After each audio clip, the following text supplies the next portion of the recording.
Zakat amadi sadaqana malda hengadalli. Ayamba miyoisina asumna kannai madudi zakat pithokpa amadi sadaqa khairat tawthokpa maramdagi malda mayeng tahalli haina. Tawbutabu Quran amasung hadista asumna takpiri madudi sadaqa dagi mal mayeng tade tawbutadi maduna henna hengadalli. Hadis amada Nabi Akram sallallahu alaihi wasallam na haidok piramni. Kanagumba miyoy amagi mal asi sadaqagi maramdagi mayeng tade. Amasung karigumba matam amada kanagumba insan amada zurum tawraklaba amasung hariba aduda mahakna sabar tawraba adu irabadi thangai singna Allah Ta'ala na mahaki izzatta hengat hanbi amasung kanagumba miyoyna nibagi thong hangdoklaba adu irabadi Allah Ta'ala na mahaki mathakta lairabagi thong hangdokpi.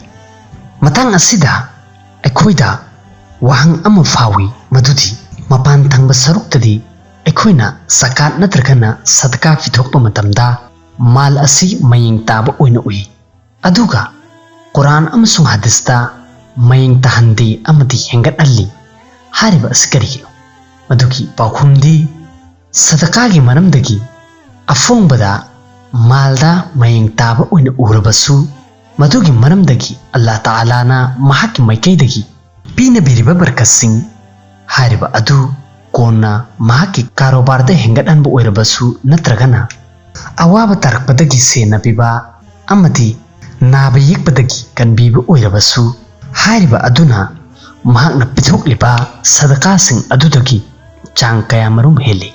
Sahih riwayat amada lahi madudi miyoy ama jangalda chatlammi khanghaudana mahakna asmandagi khonjel ama tarammi madudi fulana miyoy adugi laikol aduda ising tahallu haina.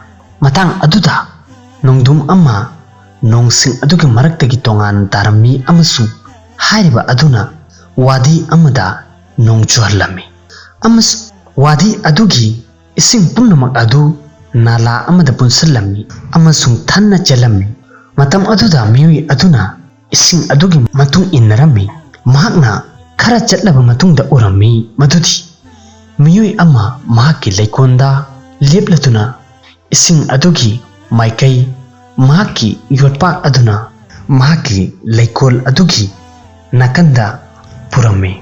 Matam aduda miyoy aduna hariba miyoy aduda hanglammi madudi nahaki ming kari kawbagi mahakna maming hairaklammi hariba maming adu mahakna nongsingdagi takiba maming adumak oirammi.